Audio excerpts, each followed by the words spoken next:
Are you preparing to immigrate to Canada and worry about how to get the first job? Watch this interview to learn a few tricks and how to stand out from the crowd.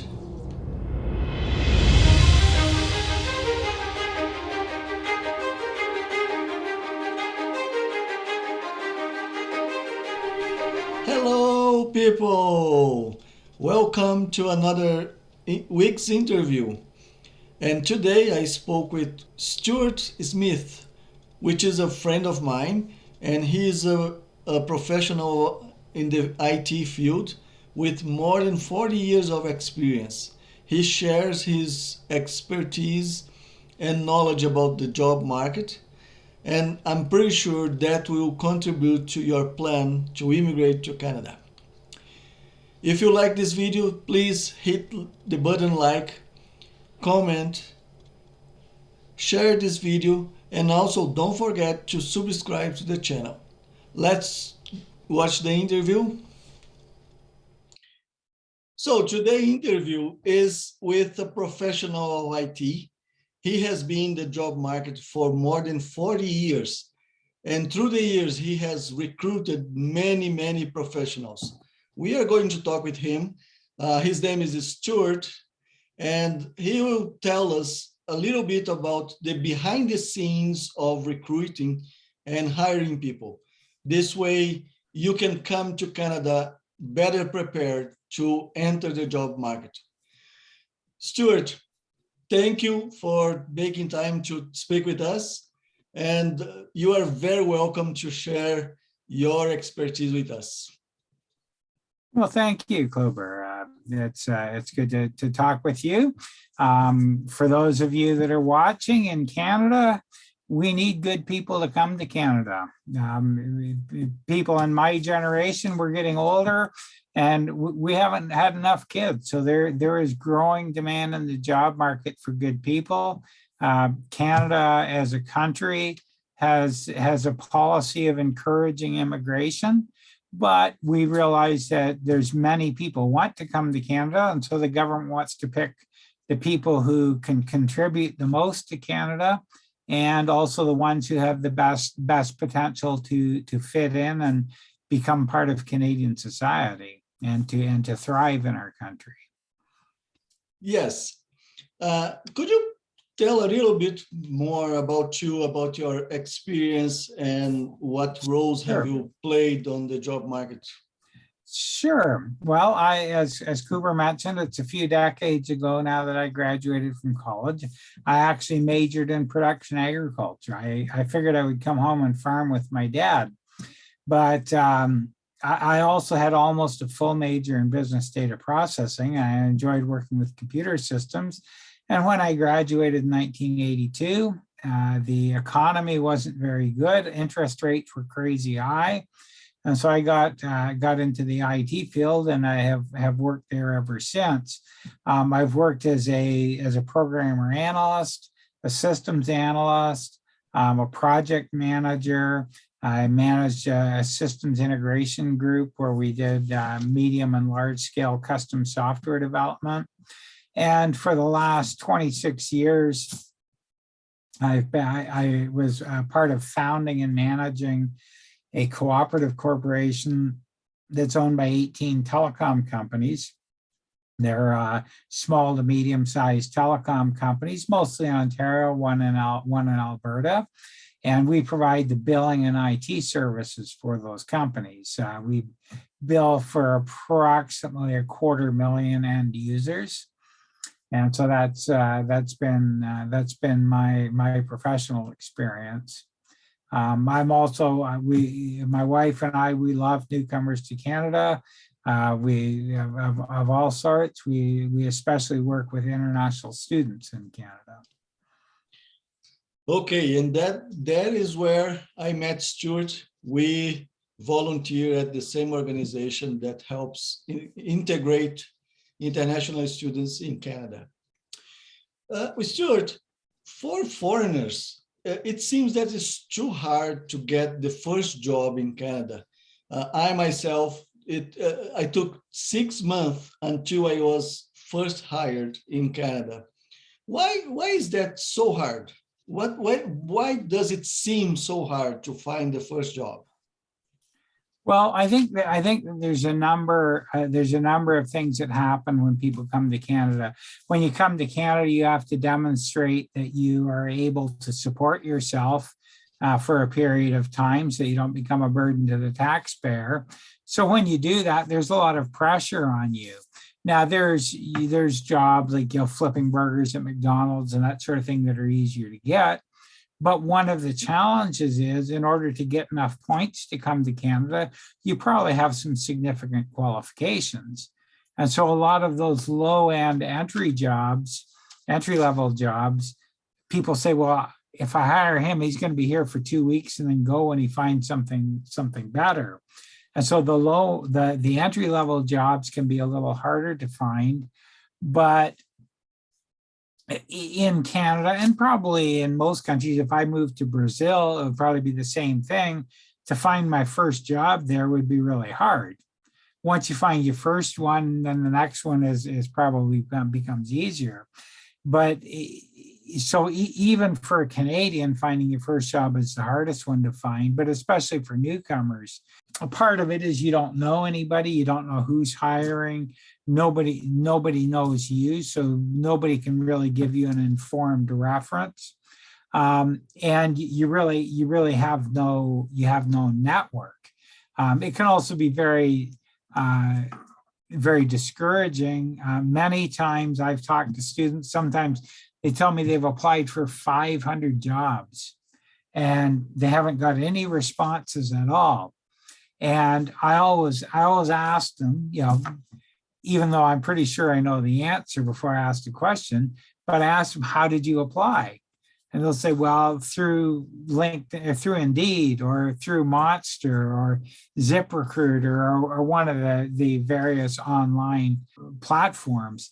And that's really the only way you can apply for that many jobs, because if you had to do paper and send letters, it'd be just too much money.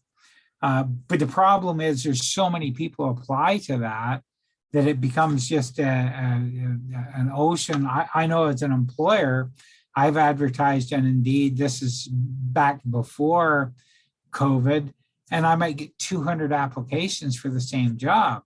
Well, you can't possibly spend very much time looking at them. And so it becomes difficult to even get noticed. So, and you want to be noticed in a good way for positive things, not for being a pain in the neck or begging for a job or something. So those are some of the reasons why it's hard to get started. Some immigrants, they are fortunate to receive a job offer before coming to Canada, but most immigrants, they arrive without a job. And what would you say are you see as their challenges? Why it is so hard to get this first job? Well, I often have a question from the international students that we work with, and they will often say, how can I find a job in Canada? And so if it was you, Kluber, that was asking me that, I would respond with a question. I would say, well, in Brazil, what is the most common way of finding work? And I know what the answer is because everybody in the world knows. I've asked that question to people from probably 40 different countries. It's always the same answer. And I'm sure in your country it is as well. And that's, well, the most common way to find a job is through people you know. Now, on the surface, that seems unfair. Why should I have to know somebody to get a job? Shouldn't it be enough that I have my qualifications and I have experience back in my country? And perhaps it is unfair, but as an employer, for me, I might be a little different than some employers, but for me, character is king. Is the person honest? Do they show up on time? Do they care about their work? Are they respectful to people they work with and to our customers? Do they stick with the job even if it's difficult, or do they just give up easy? Well, those things are impossible to evaluate from a resume, even from a personal interview. You can't. You can't even really evaluate those from a reference, because I know that if you apply for a job with our company and you give me references, you're not going to give me any references that will say anything bad about you. They will all say good things about you. Well, not that I necessarily want to hear bad things, but I want to hear the truth. Now, if your reference is somebody that I know and trust, then that reference is valuable because I can trust them and I can say, okay, tell me about Kluber. You know, is he honest? Is he, and because I trust this person, that can really help. And there's some studies that show that network referrals, being referred by somebody in your network, are much more effective at hiring than just hiring via resume. In fact, the studies show that they're 5 times more effective than all other sources of hiring combined. So that is a very significant fact. Also, there's a lot of companies that actually have referral programs where they will say to their employee, if you get us a good employee that passes their probation and that meets certain standards, we'll give you, it might be $1,000 bonus, it might be a $5,000 bonus, could be more depending on the situation. And so it really comes to building a network. And by definition, most immigrants that arrive in Canada don't have much of a network, unless they have friends from home that have come before. That can be a start, but they still don't have much of a network. As an employer, why could you tell the potential immigrants the importance of the Canadian experience? It's well known that immigrants need to acquire Canadian experience first, and they can do it through volunteering or through the first job. From the viewpoint of an employer, could you tell us why is that important? Well, there are several reasons, because if an applicant has Canadian experience, I can talk to their employer. I can say, were they able to get along? Was their English good enough to manage in the job? Obviously, if you didn't grow up speaking English, it's not your fault that you have an accent and your English might not be perfect. But as an employer, my customers may not be very patient with me if I hire somebody they can't understand and can't understand them. So that's one thing. The other thing is that if it's Canadian experience, and it's particularly with a company where I know somebody and I have a big network. I know a lot of people, and I can call and say, hey, you had this guy working with you or volunteering with you. Tell me about them. And it may not be an official reference. It might be a behind the scenes thing. Plus, to me as an employer, if you've got Canadian experience, even if it's as a volunteer, it's meant that you've come to Canada. I realize you don't know anybody. You're not going to get a job first day probably. But rather than just sitting around doing nothing, you've wanted to contribute to society. You wanted to get involved, to learn, to give something back. And that's a great thing. And volunteering is actually an excellent tool for getting Canadian experience, because it gives you some actually work experience. You may not get paid for it, but the other thing that volunteering does, it helps you build your network. Because when you volunteer, you're volunteering with other people. These are mostly people that are in the Canadian job market and that have a much larger network than you do. And so they might have a friend who's looking for somebody that has your expertise. And they might say to their friend, hey, I volunteer with this guy called Kluber. And he used to work in this area when he was in Brazil. And yeah, he's a really good, he works hard. He always shows up. He's very cheerful, gets along with everybody. Would you like to talk to him? And so the Canadian experience is a springboard to getting into the job market. And it is clear now that the networking is very important. Could you give us some strategies to how to build a network, even if the person is not in Canada? Well, okay, one of the bonuses that we have, we've all been living with COVID for seems like forever. And we all wish that we could go back to 2019. But I got news for you. We're never going back to 2019. The world will never be like it was in 2019. Some of the things we'll start doing again for sure. But one of the things that we've learned just now, I think, Kluwer is several thousand kilometers away from me, but we're using Zoom. Who used Zoom? Who even heard of Zoom 3 years ago? Nobody. So with that, there's all kinds of communities online you can join. Now, one of the things with networking that I like to make a point, networking is a two-way street, or it should be a two-way street. You should be looking for what you can contribute to other people, how you can give value to other people. It shouldn't just be, I want to meet some people so I can ask them to give me a job. How can you provide value? So you need to be asking yourself, what value can you provide to your network? So then the thing to do would be to join existing networks.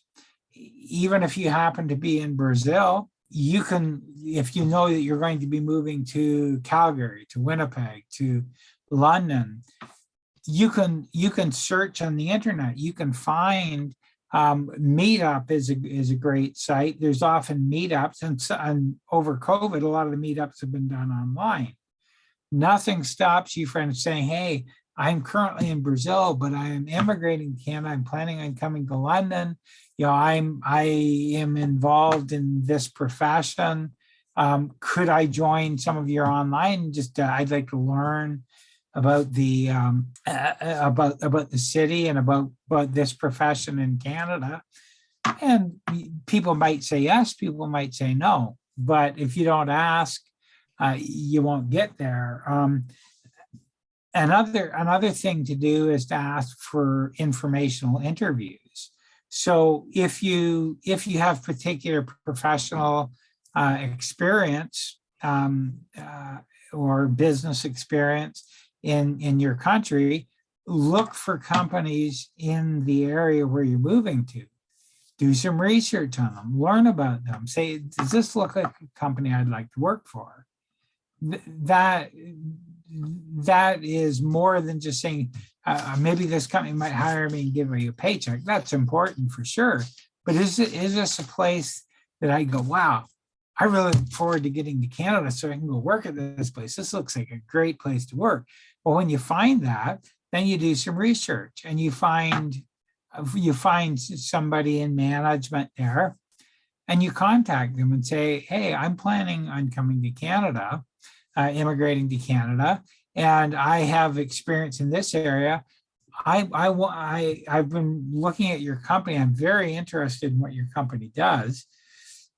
And I was wondering if I could have 10 minutes or 15 minutes of your time.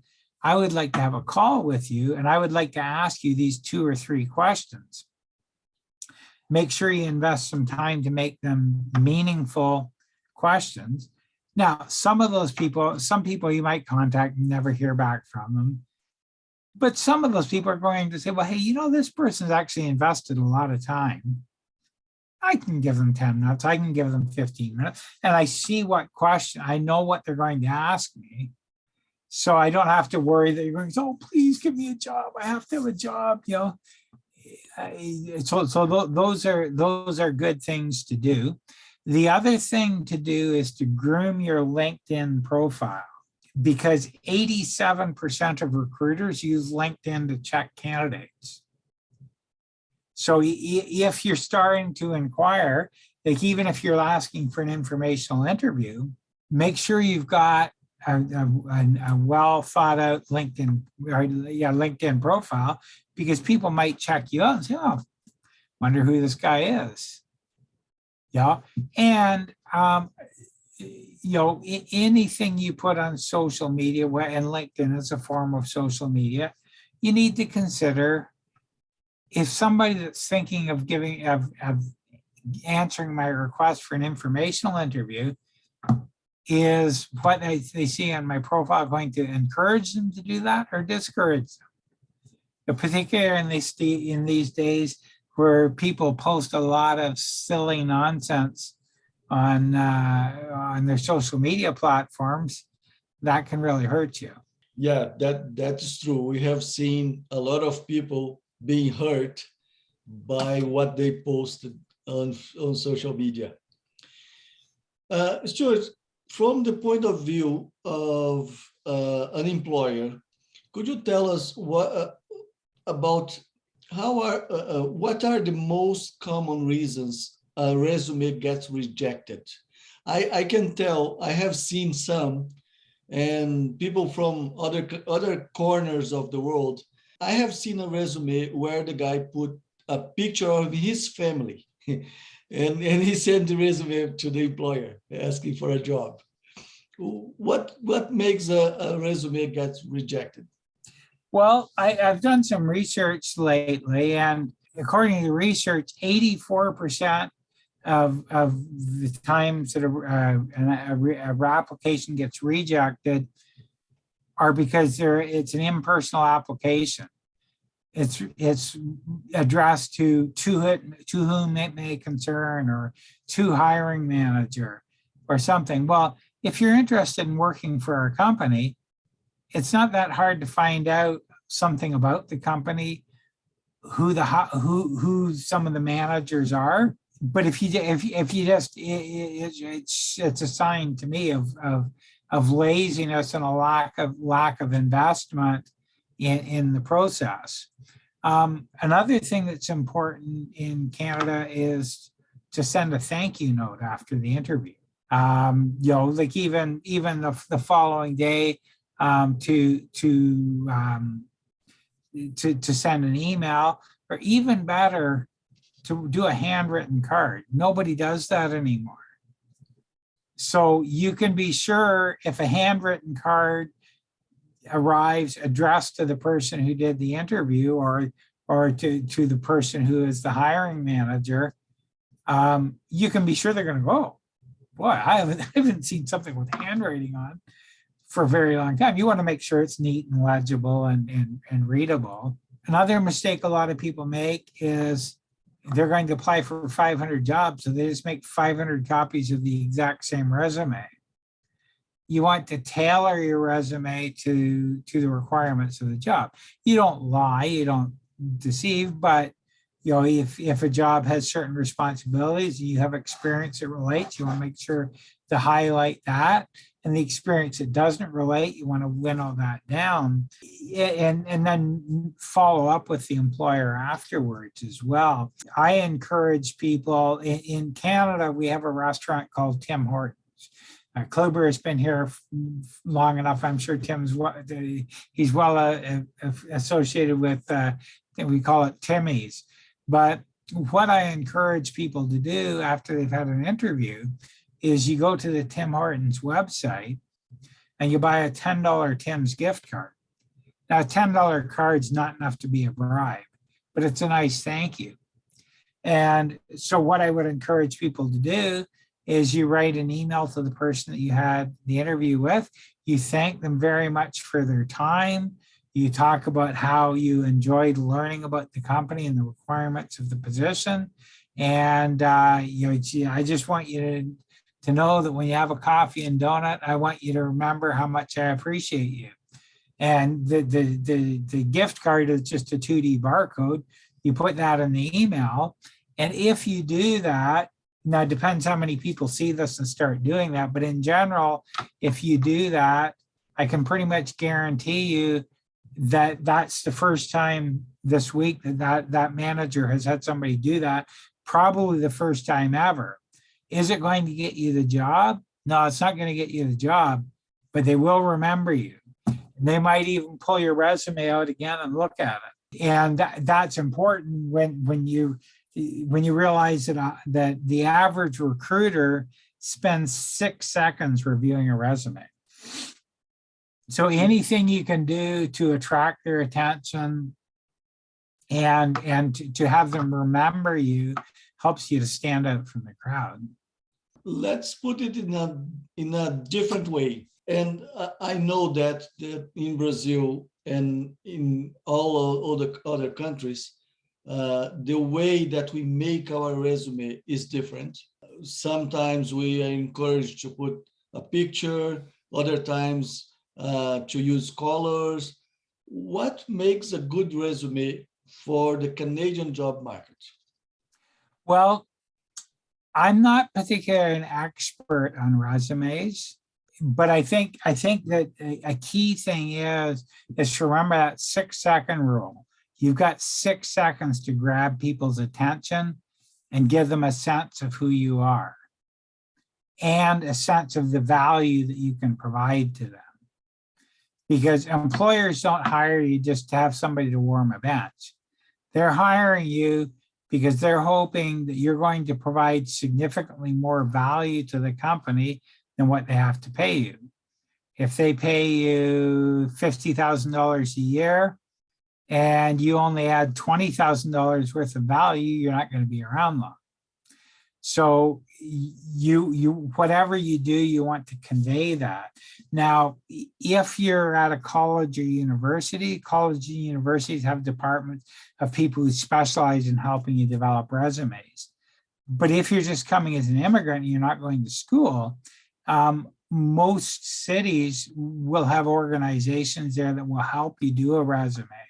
I know in London there's a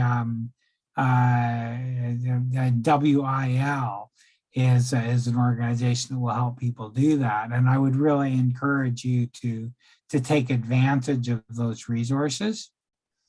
And also it's important, depending on the field that you're applying in, if you're applying for something in advertising and marketing, that will maybe have more of an artsy flair and more of an in your face than something in the medical field.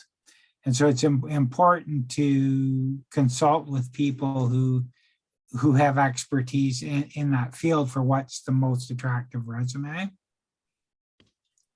I also have recorded a video with IPF out of Winnipeg, and they certainly can help you when you come to Winnipeg to build your resume.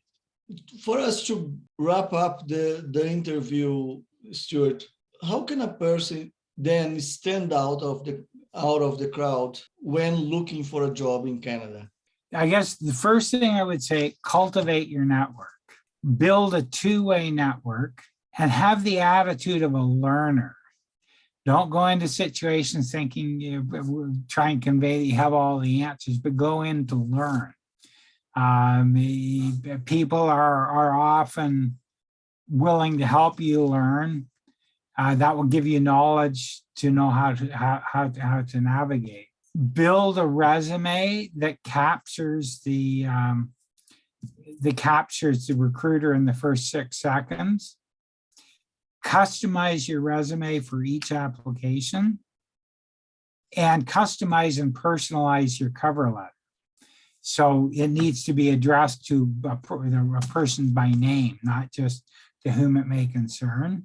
Use the tool of informational interviews, and then follow up and give thanks and express gratitude. So I would say one way that will really help you stand out, it could be a Tim Hortons, it could be a Starbucks or whatever, but that's the sort of thing that will make you stand out from the crowd and make people remember you.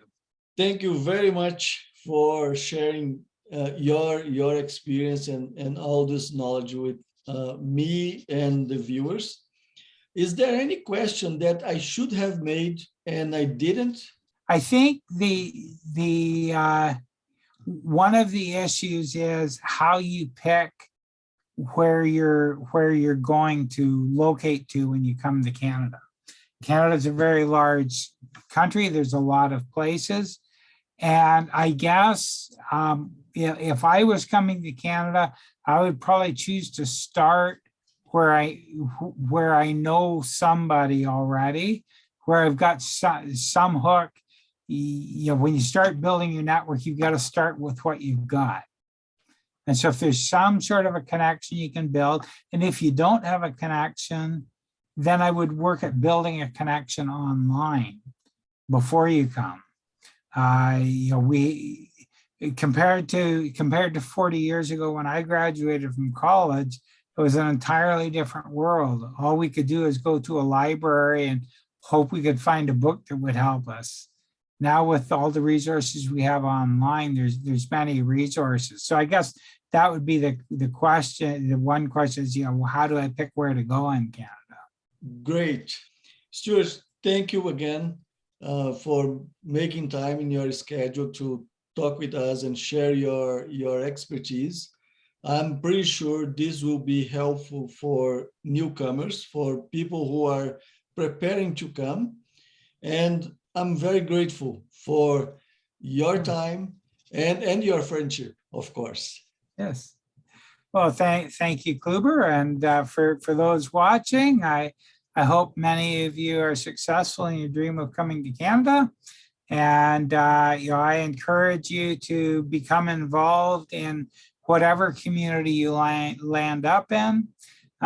Build your networks. We need you to come to Canada and to contribute to our society. And I look forward to maybe even meeting some of you someday. Thank you, and see you another day. You bet. Thank you, Kluber. That's it. I hope this interview shed some light into your plans. You can start right now building your network in Canada. If you liked the interview, if it was useful for you, please share this video with a friend, comment below, hit the button like, and subscribe to the channel. See you in the next interview. Bye.